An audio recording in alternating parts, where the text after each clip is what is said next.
Hi friends, welcome back to our channel. இந்த வீடியோவில் நம்ம என்ன பார்க்க போகிறோம் அப்படின்னா மராத்தியர்கள் பற்றி கேட்ட ப்ரீவியஸ் இயர் கொஸ்டின்ஸ், டிஎன்பிஎஸ்சியில் கேட்கப்பட்ட கேள்விகள் எல்லாமே இந்த வீடியோவில் இருக்குது. மறக்காமல் ஸ்கிப் பண்ணாமல் பாருங்கள். ஃபஸ்ட் கொஸ்டின் என்னென்னு பார்க்கலாம். சிவாஜியின் முடிசூட்டு விழா 1674 நடைபெற்ற கோட்டை எதுன்னு கேட்டிருக்காங்க. ஆப்ஷன் பாருங்கள், ராய்கர், கொண்டானா, சிவனேரி, செங்கோட்டை. விடை ராய்கர் கோட்டையில் தான். இந்த கோட்டையில் தான் முடிசூட்டு விழா 1674 நடைபெற்றது.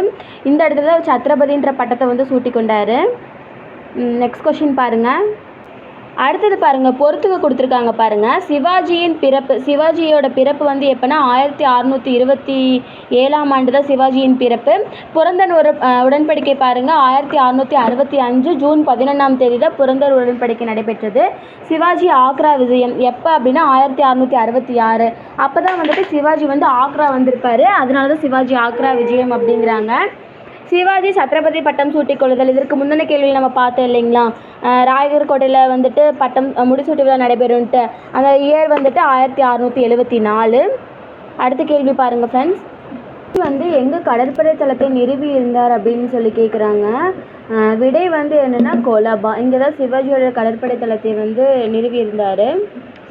1659 பீஜப்பூர் படை தளபதி அப்சல் கானை கொன்றவர் யார் அப்படின்னு கேட்குறாங்க. ஆன்சர் சிவாஜி தான். கீழ்காணுகின்ற தளபதிகளில் மராத்திய அரசர் சிவாஜியால் கொல்லப்பட்டவர் யார் அப்படின்னு முன்னாடி பார்த்தோம் இல்லைங்களா, அதே தான் ட்விஸ்ட் பண்ணி கேட்டிருக்காங்க. Answer Afzal Khan.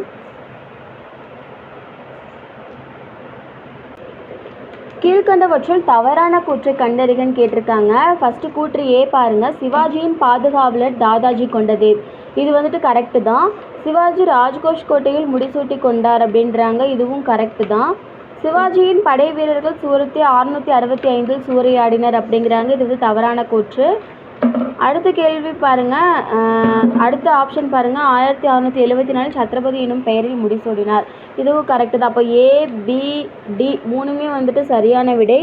Option C மட்டும்தான் தவறானது. 1664 சிவாஜியால் தாக்கப்பட்டதும் மற்றும் சூறையாடப்பட்டதுமான மேற்கு கடற்கரை கோட்டை எதுன்னு கேட்டிருக்காங்க. விடை சூரத். மராத்தியர் ஆட்சியில் நாட்டின் முக்கிய வருவாய் எதிலிருந்து பெறப்பட்டது அப்படின்னு கேட்குறாங்க. விடை நிலம். இதிலிருந்து தான் முக்கிய வருவாய் கிடைச்சிது அவங்களுக்கு. அடுத்தது கூற்று காரணம் பாருங்கள். சவுத் மற்றும் சத்தேஷ்முகி வரிகள் மராத்திய அரசின் முக்கிய வருவாய் ஆதாரங்களாகும் அப்படிங்கிறாங்க. காரணம் சவுத் வரி என்பது அந்நியர்களின் ஆக்கிரமிப்பிலிருந்து பாதுகாக்க வேண்டி மொத்த நில வருவாயில் 25% வசூலிக்கப்பட்டது. சர்தேஷ்முகி வகை நில வருவாயில் 10% வசூலிக்கப்பட்டது அப்படிங்கிறாங்க.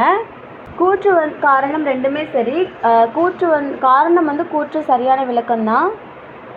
அடுத்தது பாருங்கள், பின்வரும் அரசுகளில் எந்த அரசு சவுத் எனப்படும் வரியை விதித்தது அப்படின்னு கேட்டிருக்கிறாங்க. மராட்டியர் அரசு. கீழ்கண்டவற்றில் சரியான நிலையை தேர்ந்தெடுக்கவும் அப்படின்னு கேட்டிருக்காங்க. இதில் சரியானது என்ன அப்படின்னா பான்ஸ்லே, நாக்பூர் தான்.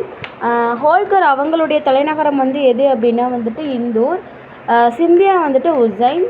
பேஷ்வா புனே. ஸோ இதில் சரியானது பான்ஸ்லே, நாக்பூர் தான். மராத்தியர் ஆட்சியில் பஞ்சாயத்தை பஞ்ச பரமேஸ்வர் என்றும் பஞ்சாஸ் என்பவர்களை இப்படியும் அழைத்தார்கள் அப்படின்னு கேட்டிருக்காங்க. Answer A, மாபாப்.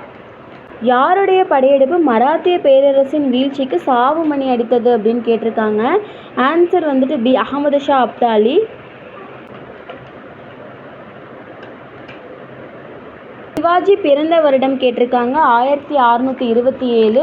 தந்தை சாஜி போன்ஸ்லே. இவர் சாஜி போன்ஸ்லேவோட முதல் மனைவி ஜீஜாபாய்க்கு பிறந்தவர் தான் சிவாஜி.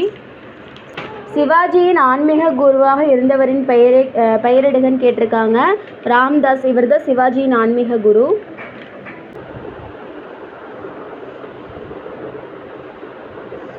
சிவாஜியின் அஷ்டபிரதானத்தின் தலைமை நீதிபதி என அழைக்கப்பட்டவர் யார் அப்படின்னு சொல்லி கேட்டிருக்காங்க.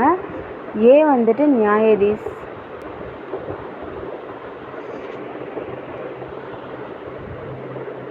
தஞ்சாவூரின் முதல் மராட்டிய அரசன் யார் அப்படின்னு சொல்லி கேட்டிருக்கிறாங்க. விடை வெங்கோஜி. இவர் தான் தஞ்சாவூரில் முதல் மராட்டிய அரசர். அவருக்கு முன்னாடி தஞ்சாவூரில் யார் இருந்திருப்பாங்க அப்படின்னா நாயக்கர்கள் இருந்தாங்க.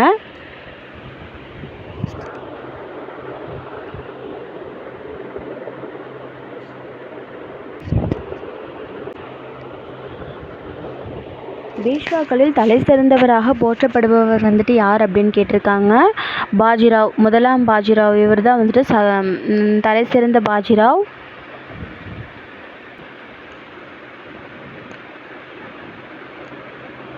சிவாஜி சபையின் அஷ்டபிரதானில் வெளியுறவு அமைச்சராக செயல்பட்டவர் யார் அப்படின்னு சொல்லி கேட்டிருக்காங்க. பேஷ்வா.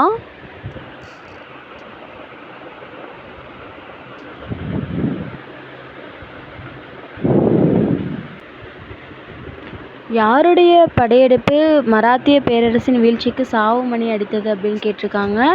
விடை வந்துட்டு அகமது ஷா அப்தாலி. இந்த கேள்வி நம்ம முன்னாடியே பார்த்துருப்போம்னு நினைக்கிறேன். அப்போ மறுபடியும் இந்த கேள்வி வந்து கேட்டிருக்காங்க. சைஷ்டகான் பூனாவில் முகாமிட்டிருந்த போது சிவாஜி டேஸ் படை வீரர்களோடு பூனாவினுள் நுழைந்து மெகலாய பேரரசை தாக்கினார் அப்படின்னு கேட்டிருக்காங்க. 400 படை வீரர்கள். Option D.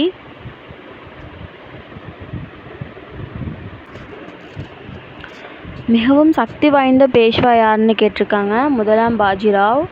இதே கேள்வி தான் வந்துட்டு முன்னாடி கேட்டிருப்பாங்க. முன்னாடி ஒரு இதில் பார்த்தோம் இல்லைங்களா, தலை சிறந்த பாஜிராவ் அப்படின்னு சொல்லிட்டு. முதலாம் பானிபட் போருக்கு பின் மராட்டிய சிம்மாசனத்தில் அமர்ந்தவர் யார் அப்படின்னு கேட்டிருக்காங்க. மாதவ்ராவ்.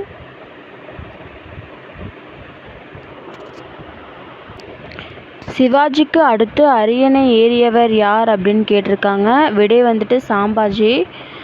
இதோட இந்த வீடியோ அவ்வளோதான். கண்டிப்பாக இது உங்களுக்கு யூஸ்ஃபுல்லாக இருக்கும்னு நினைக்கிறேன். உங்களுக்கு பிடிச்சிருந்துச்சு அப்படின்னா நம்மளுடைய சேனலை சப்ஸ்கிரைப் பண்ணுங்கள்.